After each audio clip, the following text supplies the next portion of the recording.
بسم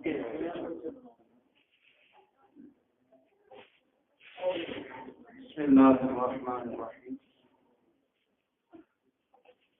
نحمده ونصلي على رسوله الكريم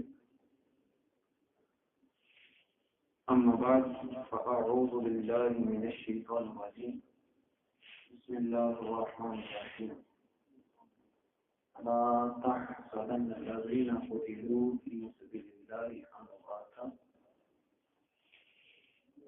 بل أحياء عند ربهم يرزقون صدق الله العلي العظيم وصدق رسوله النبي الكريم نحن على ذلك من الشاهدين والشاكرين والحمد لله رب العالمين إن الله وملائكته يصلون على النبي يا أيها الذين آمنوا صلوا عليه وسلموا تسليما الصلاة والسلام عليه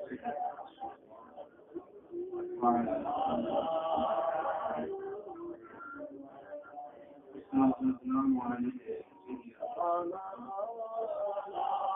وعلى آله وأصحابه يا رحمة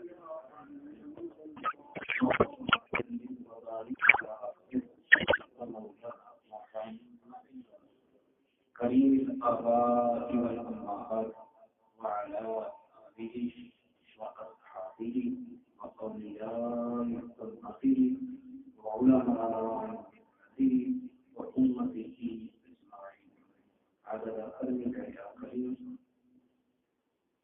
يا كريم يا كريم يا كريم.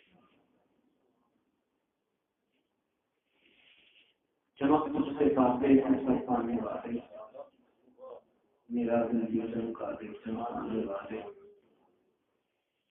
تو زندہ ہے اللہ تو زندہ ہے اللہ میرے چشم عالم سے چھپ جانے والے حرم کی زمین اور قدم رکھ کے چلنا ارے سر کا موقع ہے وہ جانے والے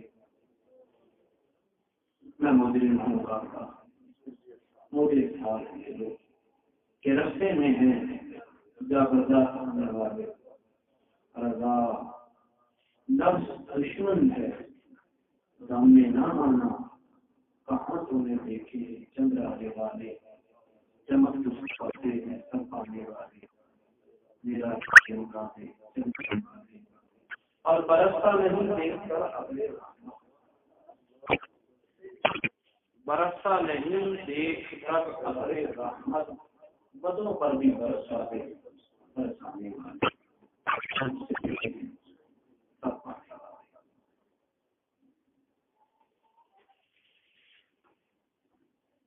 نبی پاک صاحب الاولاد صلی اللہ تعالی علیہ وسلم کی بارگاہ بیکفنا ہے ہدیہ درود و سلام پیش کرنے کے بعد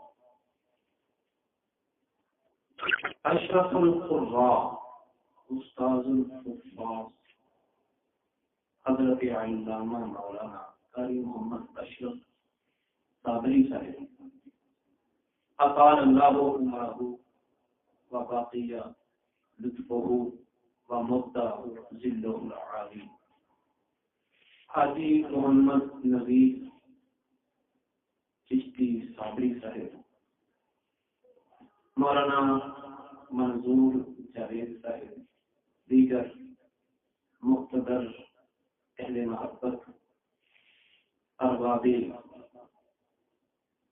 عشق و محبت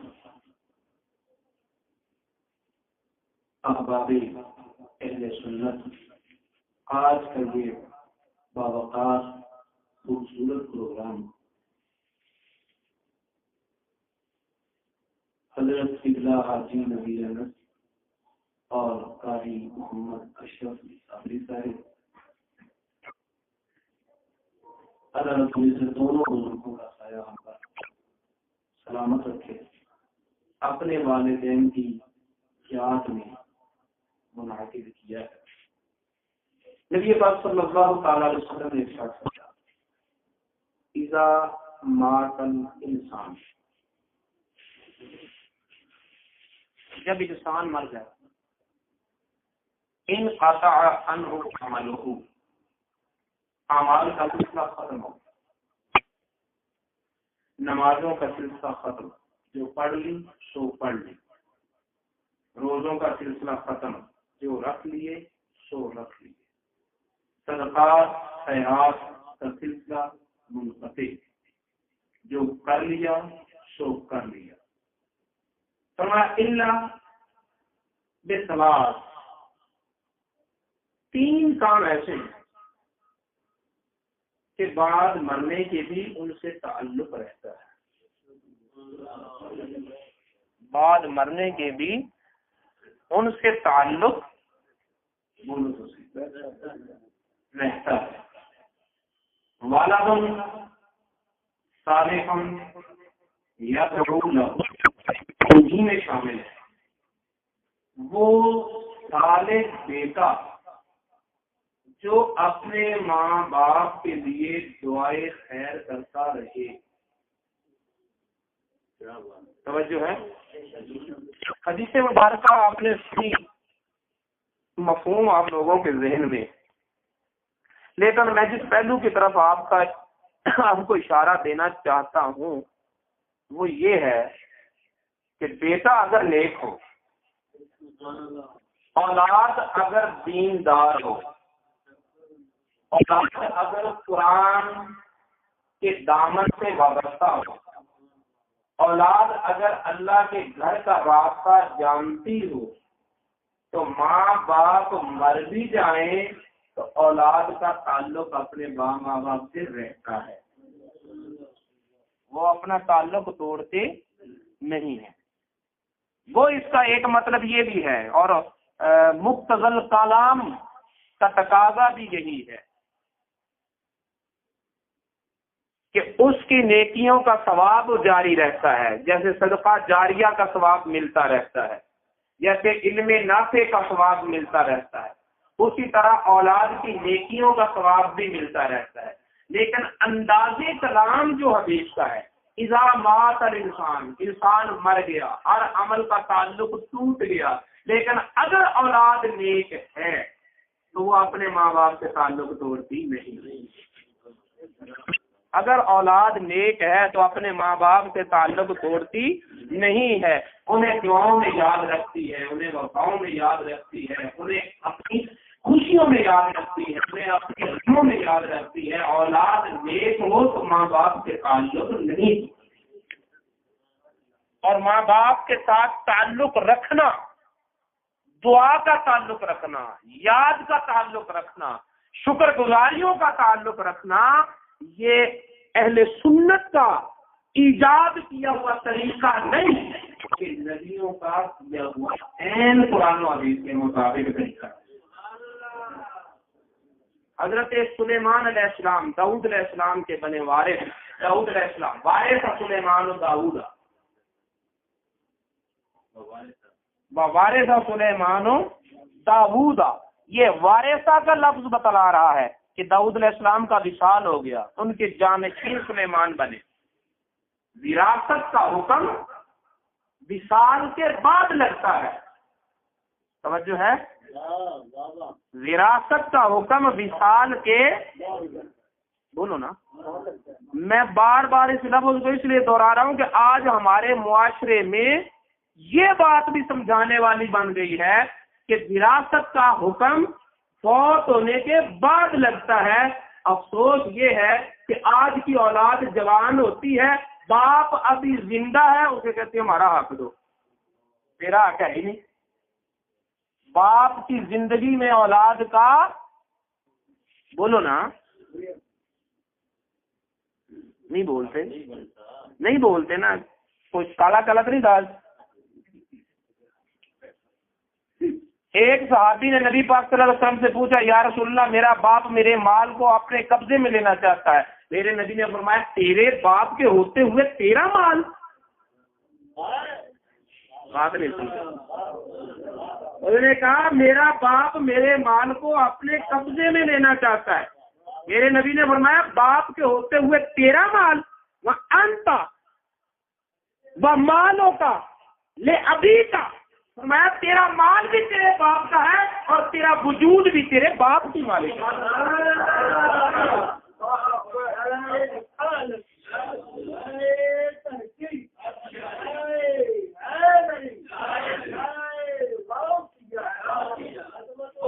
وہ جو باپ جب فوت ہوگا تو اس وقت جو میرا حق بنے گا میں وہ حق لینا. ابھی حق بنا نہیں، بنے گا. تجھے کیا پتا ہے کہ باپ نے پہلے جانا ہے کہ تم نے پہلے جانا ہے؟ تجھے باپ کی وراثت ملنی ہے یا باپ کو تیری وراثت ملنی ہے؟ اگر باپ فوت ہو جائے اس میں بیٹے کو وراثت ملتی ہے، تو بیٹا مر جائے باپ کو بھی وراثت ملتی ہے. تجھے کیا پتا پہلے کس نے جانا؟ میرے دوستوں، یہ حماقت ہے اور ہمارے معاشرے میں پھیلنے والی ایک غیر شرعی برائی ہے. میرا موضوع یہ نہیں، لیکن اس طرف میں توجہ دلانا چاہتا ہوں کہ باپ کے مال میں بیٹے کا باپ کی موجودگی میں کوئی حق نہیں، کوئی حق. وارث سلیمان داؤد، حضرت سلیمان علیہ السلام وارث بنے تو یہ وارث کا لفظ بتلاتا ہے کہ داؤد علیہ السلام کا وصال ہو چکا. اب سلیمان علیہ السلام ہے، ان کو جنات کا لشکر بھی دیا، باغات کا لشکر بھی دیا ہے، حیوانات کا لشکر بھی دیا ہے، ملائکہ کا لشکر بھی دیا ہے، انسانوں کا لشکر بھی دیا ہے. سارے لشکر کو لے کر صبح کی سیر کو نکلتے ہیں تو بھی 6 مہینے کی مسافت سفر طے کر جاتے ہیں. شام کی سیر کو نکلتے ہیں تو 6 مہینے کا سفر طے کر جاتے ہیں. اسی طرح یہ لشکر چلتے چلتے ایک دفعہ وادی نمل سے گزرا. وادی نمل سے گزرا. وادی کا لفظ بتلاتا ہے کہ میدانی علاقہ نہیں، پہاڑوں کے ڈھلوان. وادی کا لفظ بتلاتا ہے کہ یہ میدانی علاقہ نہیں، یہ پہاڑوں کی ڈھلوان ہے. اس وقت ایک چیونٹی نے دور سے دیکھ کر کہا، چیونٹیوں اپنے دلوں میں داخل ہو جاؤ، کہیں سلیمان علیہ السلام کا لشکر تمہیں اپنے قدموں کے تلے رونق نہ دے. کہیں سلیمان کا لشکر تمہیں اپنے قدموں کے تلے. آپ کی توجہ ہے؟ وادی کا لفظ ہے، چیونٹی ہے. انسان ذرا کھڑا ہو کر دیکھے تو دور تک دیکھتا ہے، بیٹھ کر دیکھے تو دیکھنے کا زاویہ کم ہو جاتا ہے. اب چیونٹی کی سطح پر اپنی نگاہ کو لے کر جاؤ. آنکھ انسان کی ہو، چیونٹی کی سطح پہ ہو، کتنی دور تک دیکھتی ہے؟ چیونٹی کی ہو پھر کتنی دور تک دیکھے گی؟ تو بولو تو صحیح یار، کتنی دور تک دیکھ سکتی ہے؟ لیکن 30 میل تک چیونٹی نے دیکھا. ارے اس زاویے پر آگے ایک پتا بھی آ جائے تو حجاب بن جاتا ہے، ایک پتھر کا ڈھیلا آ جائے تو حجاب بن جاتا ہے. وادی ہے، اونچی نیچی جگہ ہے، سطح ہموار بھی نہیں، تو سیدھے 3 میل تک کوئی پتھر نہیں آیا، کوئی ڈھیلا نہیں آیا، کوئی پتھر نہیں آیا، کوئی درخت نہیں آیا، کوئی لکڑی نہیں آئی. چیونٹی کی نگاہ ہر چیز کو چیر کر 1 میل دور تک پہنچ گئی. چیونٹی کا کمال نہیں، نبی کی نگاہ نبوت کا فیض ہے جو چیونٹی اتنا دور تک دیکھ رہی ہے. چیونٹی نبی کی نگاہ میں آ گئی. اب محرم کے دن ہے نا، چلتے چلتے صرف اتنا بتلانا چاہتا ہوں کہ سلیمان پیغمبر ایک نگاہ چیونٹی پر ڈالے، چیونٹی اتنی دور تک دیکھتی ہے جس حسین کو امام الانبیاء نے دور سے نہیں اپنی آغوش میں ایک مرتبہ نہیں 6 سال تک دیکھا ہو. اندازہ کرو حسین کتنی وہ حسین کتنی دور تک دیکھتا ہوگا. الغرض چیونٹی نے دیکھا، چیونٹی نے دیکھا، پیغمبر نے سنا. جب پیغمبر نے سنا، ضاحکا من قولہا، اس کی بات سن کر ہنسے اور ساتھ ہی یاد آیا کہ یار چیونٹی کی آواز کون سن سکتا ہے؟ چیونٹی کی آواز آج سائنس کے جدید ترین میں کوئی آلہ ابھی تک ایسا ایجاد نہیں ہوا جو چیونٹی کی آواز سنے. آج تک نہیں ہوا. اس دور میں نبی نے سن لی، اس دور میں نبی نے سن لی چیونٹی کی آواز. ساتھ ہی دل میں خیال آیا یار میں نے جو خود سنی ہے، جس نے مجھے اتنی طاقت دی ہے اس کا شکر ادا کرنا چاہیے، اس کا شکر ادا کرنا چاہیے. اب شکریہ ادا کرنے کے لیے لفظ کیا ہے؟ رب اوزعنی ان اشکر نعمتک التی انعمت علی وعلی والدی. یا اللہ مجھے توفیق عطا فرما، میں تیری ان نعمتوں کا شکر ادا بھی کروں جو تم نے مجھ پر کی، اور تیری ان نعمتوں کا شکر ادا بھی کروں جو تم نے میرے والدین پر کی. تو جا چکے، والدین کا وصال ہو چکا، اور اب صورت کیسی ہے؟ جنات بھی ہیں، ملائکہ بھی ہیں، انسان بھی ہیں، حیوانات. لشکر تھا جب مہد سفر تھا، جب رک گیا اب لشکر نہ رہا، اجتماع ہوا، اور ایک پیغمبر لاکھوں ہزاروں کے اجتماع میں اپنے ماں باپ سے وصال کے سالوں بعد کہہ رہا ہے مولا میرے توفیق عطا فرما، تیری ان نعمتوں کا شکر ادا کروں جو تو نے مجھ پر کی، ان نعمتوں کا شکر ادا کروں جو میرے والدین پر بھی کی. تو پتہ چلا کہ ماں باپ کے وفات پانے کے بعد مجموعات کر کے، اجتماع کر کے، محفل سجا کے ماں باپ کا یاد کرنا، ان کا ذکر کرنا، انہیں یاد کرنا شرک بدعت نہیں، سنیوں کی اجازت نہیں، یہ نبیوں کا طریقہ ہے.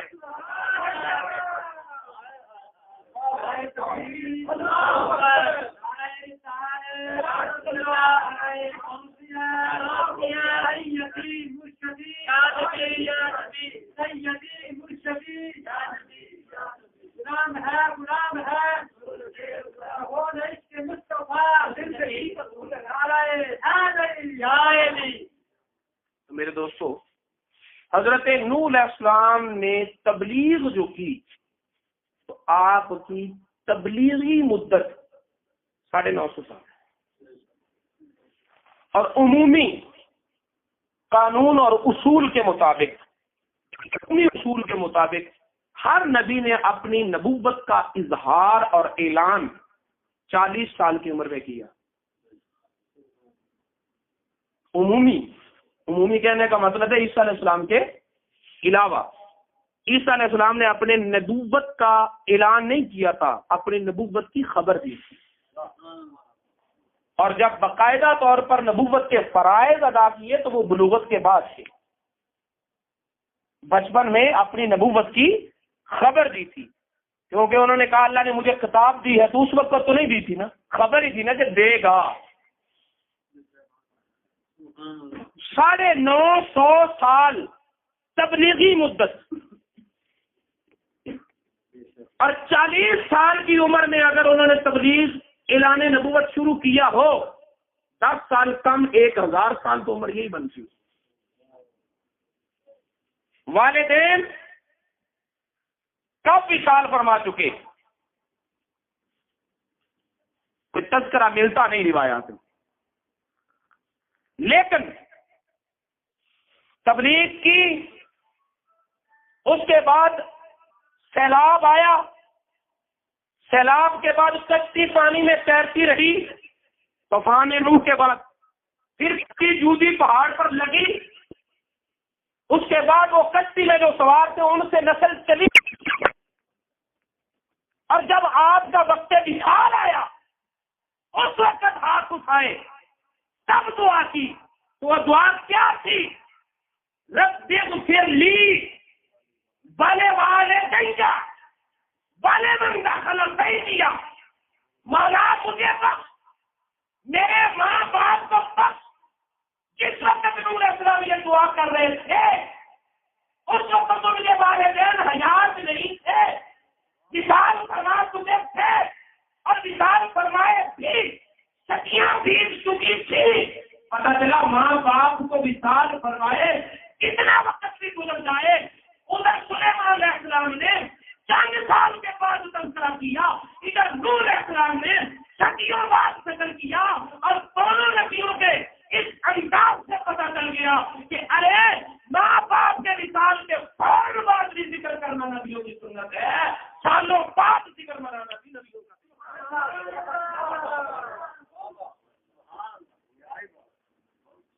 اور پھر تیسری مثال حضرت ابراہیم علیہ السلام. باپ زندہ ہوتا چچا کے گھر کیوں پلتے؟ باپ زندہ ہوتا چچا کے گھر کیوں پلتے؟ باپ نہیں تھا تبھی چچا کے گھر پرورش پائی نا، پھر چچا کالا بھی گھر سے، اور وہ چچا آتش نمرود میں جل کر مرا۔ آتش نمرود کے بعد آپ نے ہجرت، پھر آپ کو حضرت سارہ کے ساتھ ہاجرہ ملی، پھر بڑھاپے میں جا کر حضرت اسماعیل ملے، پھر حضرت اسماعیل 13 سال کے ہوئے تو ذبح کا واقعہ پیش آیا۔ اس قربانی کے واقعے کے بعد پھر خانہ کعبہ کی تعمیر کا مرحلہ شروع ہوا، توجہ ہے؟ اور جب خانہ کعبہ کی تعمیر سے فارغ ہوئے، اپنی عمر کے، زندگی کے تکمیلی مراحل میں پہنچے، تب کہا ربنا اغفر لی ولوالدی، یا اللہ مجھے بخش دے، میرے ماں باپ کو بخش دے۔ پتہ چلا اپنے ماں باپ کا یاد کرتے رہنا، تعلق نہ توڑنا، تعلق قائم رکھنا، یہ نیک ہونے کی دلیل بھی ہے اور نبیوں کے طریقے پر ہونے کی دلیل بھی ہے۔ پھر میرے آقا نے کسی دعا کو نماز کا حصہ بنایا، اسی دعا کو نماز کا حصہ بنایا تاکہ کوئی بات نہ کر سکے کہ نبی کے ماں باپ کیسے ہیں۔ فرمایا مجھے پتا ہے وہ کیسے ہیں، اگر مجھے ہوتے تو میں اپنی نماز میں ربنا اغفر لی ولوالدی نہ کہتا۔ لوگوں کو زبان کھولنے سے پہلے ہوش نہیں آتی، سوچتے نہیں، ایک طرف تو کہتے ہیں کہ ارے وہ بچہ جس نے قرآن پڑھا ہو، عمل کیا ہو، قیامت والے دن اللہ تعالیٰ اس بچے کے ماں باپ کو ایسا تاج پہنائے گا جس کی چمک سے سورج بھی شرمندہ ہو رہا ہوگا، چاند بھی مسکرا رہا ہوگا۔ جس بچے نے قرآن پڑھا، قرآن پڑھا، یاد کیا، حفظ کیا، اس بچے کے ماں باپ کو مذاق کا کوئی ہو۔ جس بچے نے قرآن پڑھا اس کے ماں باپ کو تو قیامت میں ملے گا، جس پر قرآن نازل ہوا ہے پھر اس کے ماں باپ کی عزت کا حالت کیا ہوگا؟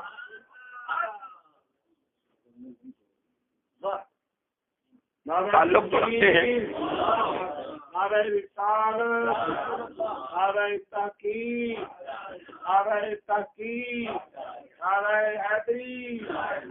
اچھا جی، اب ٹرینڈ چلا ہوا ہے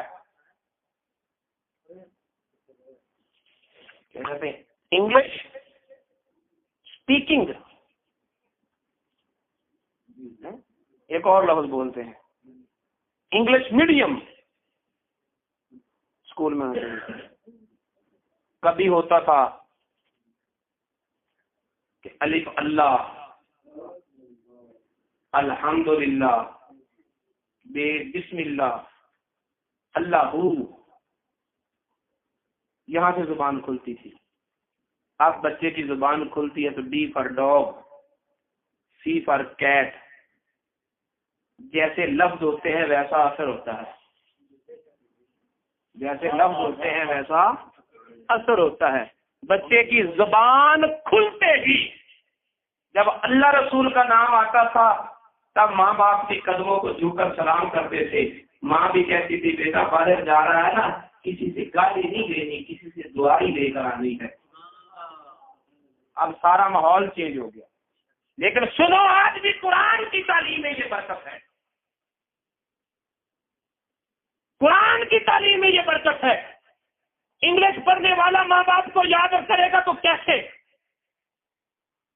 اسے دعائیں نہیں آتی، نماز جنازہ کی دعائیں نہیں آتی، ایف اے بی اے پڑھ جاتے ہیں، 6 کلمے ہی نہیں آتے، لیکن قرآن کا طالب علم پورا نام بھی پڑھا ہو، ایک ہی سپارہ حفظ کر لے، ماں باپ چلا بھی جائے تو تعلق قائم رہتا ہے، تعلق قائم رہتا ہے۔ والا تم صالح بچے کا تعلق اپنے ماں باپ کے ساتھ تعلق قائم رہتا ہے. جی بچے نے دعا کی ہے, بچے نے قرآن پڑھا ہے, ماں باپ کو پہنچے گا کیسے؟ یہ عالم دنیا, وہ عالم برزخ, وہ اور جہان, یہ اور جہان. اسی سوال کا جواب دے کر اپنی گفتگو کو سمیٹتا ہوں. احد کے شہداء توجہ ہے, سبحان اللہ, فوت ہو گیا, شہید ہو گیا. اب ان کی روحیں اللہ کی بارگاہ میں. اللہ تعالیٰ نے ان کی روحوں کو سبز رنگ کے پرندوں کا جسم دیا. اب سبز رنگ کے پرندوں کے روپ میں وہ جنت میں اڑتی پھرتی ہے, سیر کرتی ہے. اور جب جنت کی سیر کر کر کر کر کے آرام کی ضرورت محسوس کرتی ہیں تو پھر اللہ تعالیٰ کے عرش کے نیچے لٹکتی ہوئی قندیلوں میں آ بیٹھتی ہے. عرش کے نیچے لٹکتی ہوئی قندیلوں میں آ بیٹھتی ہیں. اب اللہ تعالیٰ پوچھتا ہے میری جنت پسند آئی؟ یا اللہ بڑی پسند آئی. میری جنت کی نعمتوں کا مشاہدہ کیا یا اللہ کیا؟ باغات دیکھے دیکھے, حوریں دیکھی دیکھی, محلات دیکھے دیکھے, چشمے دیکھے دیکھے, غلمان دیکھے, ہاں یا اللہ دیکھے. کیا چاہتے ہو؟ یا اللہ ایک چاہت ہے ہمارے دل میں. کیا؟ کاش ہم پھر دنیا میں جائیں اور تیرے نام پر سر کٹائیں. فرمایا موت تو ایک مرتبہ, دوسری مرتبہ موت نہیں, دنیا میں جانا نہیں. پھر یا اللہ ایک کام ہے, کیا؟ کوئی ہو جو ہمارا پیغام ہمارے ان بھائیوں کو پہنچا دے جو ابھی دنیا میں ہیں, جو نبی پاک کی غلامی میں ہیں, جن کو موقع ہے رسول پاک کی خدمت کا, جن کے پاس موقع ہے تیرے دین کے لیے کچھ کرنے کا, جن کے پاس موقع ہے تیری عبادت اور اطاعت کرنے کا. وہ جو سمجھتے ہیں ہماری رگیں جان کٹ گئی, وہ جو دیکھتے ہیں ہمارے بدن کے ٹکڑے ٹکڑے ہو گئے, وہ جنہوں نے دیکھا تھا ہماری رگوں سے لہو بہ گیا, کاش کوئی انہیں بتا دے ہم مرے نہیں ہیں, ہم تو زندہ ہیں, ہم تو کھاتے پیتے ہیں, ہم تو سیر کرتے ہیں. تو میرے رب نے کہا اے احد کے شہیدوں, تمہارا یہ پیغام میں پہنچاتا ہوں, وہی بنا کر نبی کو بتاؤں گا, وہ قرآن بنا کر میری امت کو سنا دے گا. یہ مکالمہ کہاں ہوا؟ جنت میں, عرش کے نیچے. کن کے درمیان؟ احد کے شہیدوں کی روحوں اور خدا کے درمیان. مجھے کیسے پتا چلا؟ میرے نبی نے بتایا, یہ احادیث میں آیا. زمین پر رہتے ہوئے عرش میں ہونے والی باتوں کو جانتا ہے, وہ آسمانوں میں بھی چلا جائے, مدینہ منورہ میں بھی جاگزین ہو, وہ اپنی پوری طاقت میں اپنے ایک غلام کی حالت کو جانتا ہے, ایک غلام کی حالت کو. اور میں بتلانا یہ چاہتا ہوں کہ جس خدا نے احد کے شہیدوں کی روحوں کا پیغام قرآن کی صورت میں ہم دنیا والوں تک پہنچا دیا, وہی خدا ہماری تلاوت کو, ہمارے صدقات کو, ہماری خیرات کو, ہماری دعاؤں کو ان شہیدوں تک اور مرنے والوں تک پہنچا سکتا ہے. جو وہاں کے پیغام یہاں پہنچا دیتا ہے, وہ یہاں کے دعائیں جو ہے وہ وہاں پہنچا دیتا ہے. یہ کام میرا تیرا نہیں, یہ کام اسی خدا کا ہے جس نے رسالے قرآن میں عطا فرما دی. تو میرے دوستو, نماز پڑھ رہا ہوں, پکا نمازی ہوں, لیکن گارنٹی نہیں کہ نمازی جی تیرا رب پر تجھ پہ راضی ہے یا نہیں راضی. گارنٹی ہے؟ نماز پڑھی لیکن گارنٹی نہیں ملی کہ اللہ راضی ہوا یا نہیں ہوا. روزے 300 رکھے, گارنٹی نہیں ملی کہ روزے رکھے ہوئے اب راضی ہو گیا یا نہیں ہو گیا. حج کیا, گارنٹی نہیں ملی کہ وہ راضی ہو گیا یا نہیں ہوا. گارنٹی دی تو کیسے؟ میرے محبوب نے فرمایا اگر تو گارنٹی لینا چاہے, اگر تم جاننا چاہے میرا رب مجھ پہ راضی ہے کہ نہیں, دیکھ تیرا باپ تجھ پہ راضی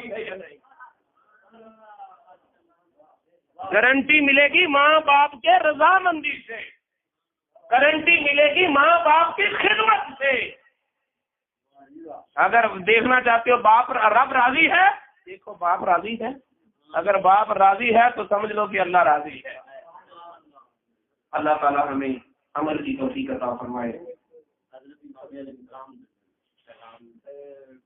طارق جمیل نے ایک شجرا جہا بنا کے لوگوں کو سنایا ہے، وہ حضرت ابراہیم علیہ السلام کے والد کا نام تو نہیں لینا، وہ آپ کے چاچا کا نام لینا ہے، اور نہیں لیتے ہیں کہ قرآن پاک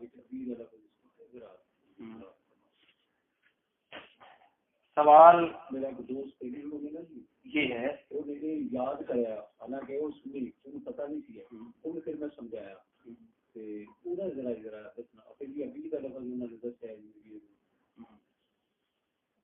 سوال یہ ہے کہ ابراہیم علیہ السلام کے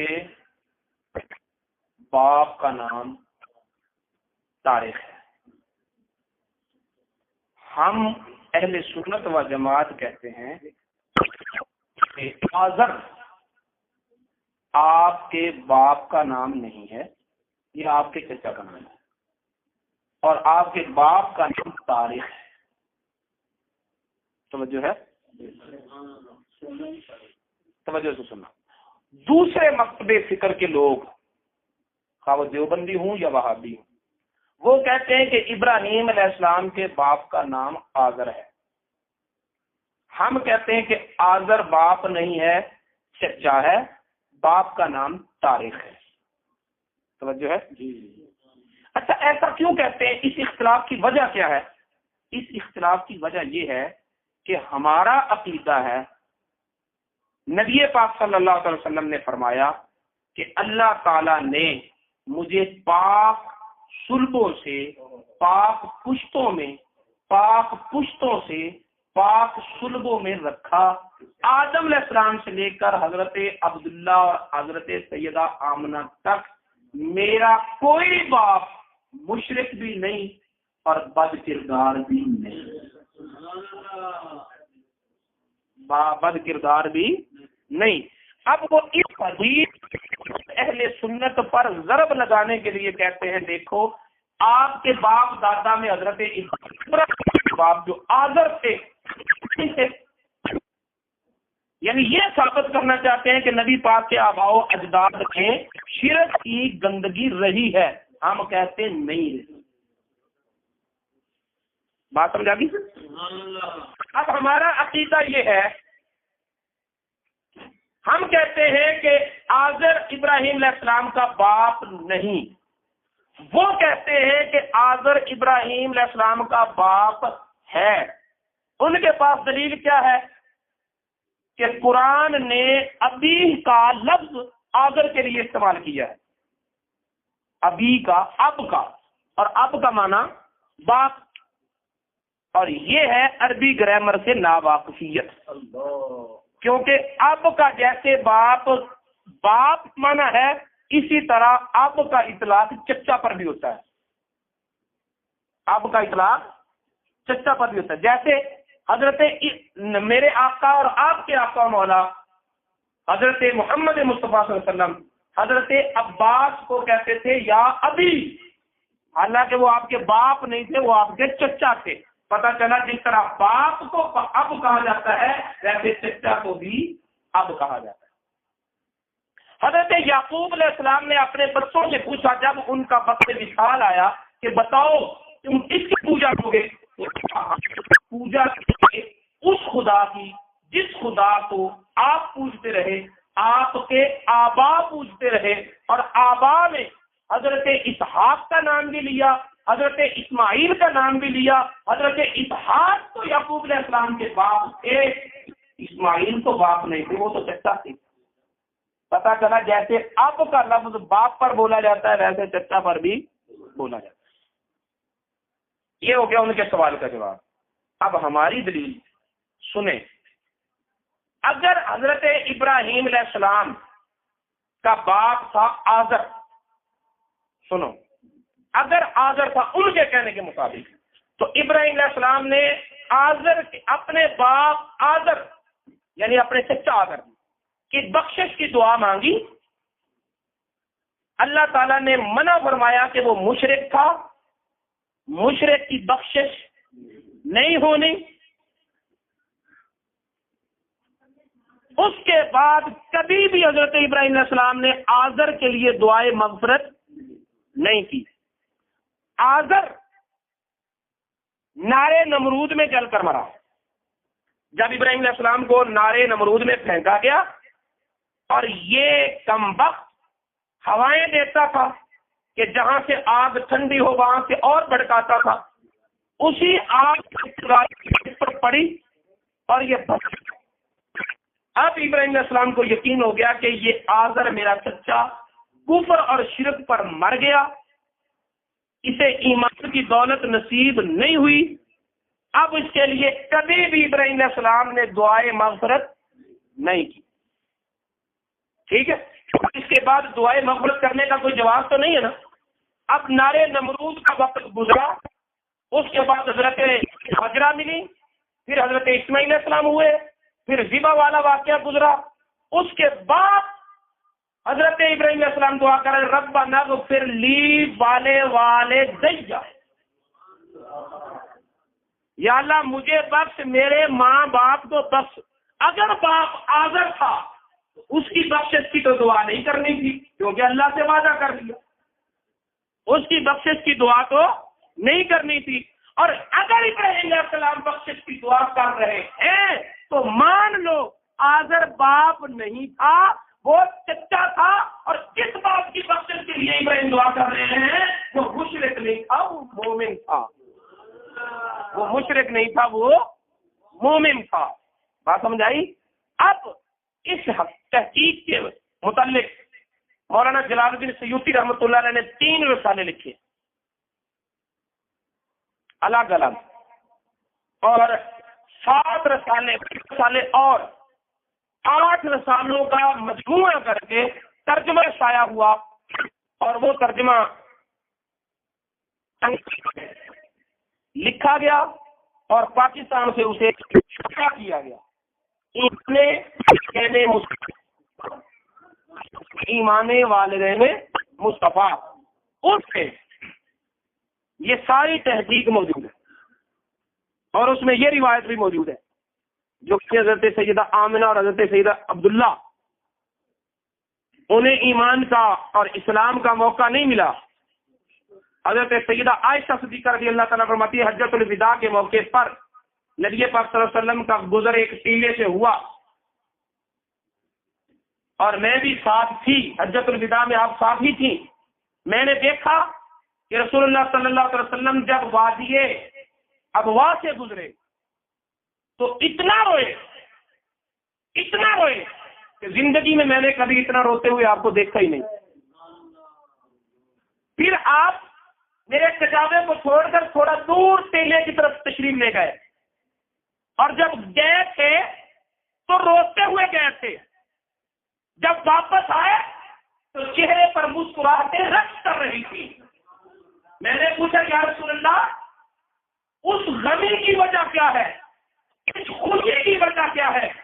تو فرمایا کہ آج 1 لاکھ کئی ہزار صحابہ تابعین میرے ماننے والے تابع دار لوگ اس لشکر کو دیکھ کر یاد آیا کہ اس کے بعد یہ ابوا میں میری والدہ کس بے کسی کے عالم میں بھی سال فرما گئی تھی. کاش آج وہ زندہ ہوتی تو میری اس شان کو دیکھتی. یہ ہے کہ جب میں ٹیلے کی طرف گیا تو میرے اللہ نے فرمایا محبوب گھبراتا کیوں ہے, پریشان کیوں ہوتا ہے, ذرا زندہ لوگوں سے ہٹ کر تنہا ہو. میں نے تیری ماں اور تیرے باپ کو لے کر قبروں سے اٹھا کر بھیجا ہے تاکہ اپنے بیٹے کی شان بھی دیکھ لو, اپنے بیٹے کا کلمہ بھی پڑھ لو. تو میرے نبی کے ماں اور باپ قبروں سے اٹھ کر زندہ ہو کر میرے محبوب پر ایمان بھی لائے, کلمہ بھی پڑھا اور اپنے بیٹے کی شان و شوکت بھی دیکھی. یہ بھی جلال الدین سیوطی رحمۃ اللہ علیہ نے لکھا. تو میرے دوستو حضرت ابراہیم علیہ السلام کے والد طارق ہیں. اس کی دلیل کیا ہے؟ اس کی دلیل یہ ہے کہ ہمارے اس مذہب اسلام کی کتب میں نبی پاک صلی اللہ علیہ وسلم کا شجرہ جو ہے وہ عدنان تک ہے، وہ حضرت عدنان تک ہے، عدنان سے آگے نہیں ہے، عدنان سے آگے شجرہ ملتا ہے یا نہیں، لیکن اس کی سند ملتی ہے یہودیوں کی کتابوں سے، کیونکہ وہ موسیٰ علیہ السلام، ابراہیم علیہ السلام، ان کی تورات محفوظ رہی یا نہ رہی، لیکن وہ قرآن سے پہلے کی ہے، اور ان کی کتابوں میں تاریخی ہے، ان کی کتابوں میں ابراہیم علیہ السلام کے والد کا نام طارق ہے، اور اس شجرے کی اور اس تورات کے نسخوں کا آپس میں موازنہ، یہ ایک کتاب ہے جس کا نام ہے رحمت للعالمین، کتاب ہے سیرت پر، کتاب ہے رحمت للعالمین، وہ مولانا منصور پوری انہوں نے لکھی ہے، اس کتاب میں یہ تحقیق موجود ہے اور پورا شجرہ موجود ہے، اور شجرے میں ایک ایک جگ پر اس نے بڑی علمی تحقیق بھی کی ہے، بحث بھی کی ہے، اعتراضوں کے جواب بھی دیے ہیں، اور سارے مذاہب کی کتابوں کے حوالے دے کر جو نتیجہ نکالا ہے وہ یہی نکالا ہے کہ ابراہیم علیہ السلام کے باپ کا نام طارق۔ اور مزے کی بات سن لو، یہ اعتراض بھی طارق جمیل کی طرف سے آیا جس کا تعلق دیوبندی مذہب سے ہے، مسلک سے ہے، اور رحمت للعالمین لکھنے والا جو سیرت نگار ہے وہ بھی ٹھیک ہے۔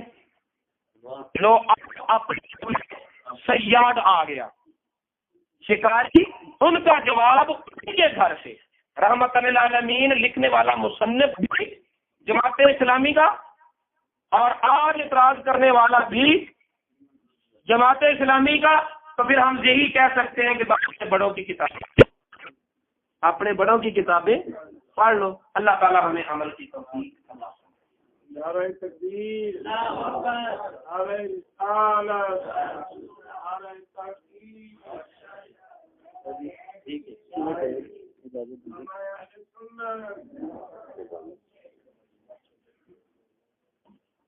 سبحان اللہ، نعرہ تکبیر، نعرہ رسالت، نعرہ توحید، نعرہ حیدر، نعرہ غوث، سیدی الشفیع، سیدی الشفیع، ماشاء اللہ، سبحان اللہ۔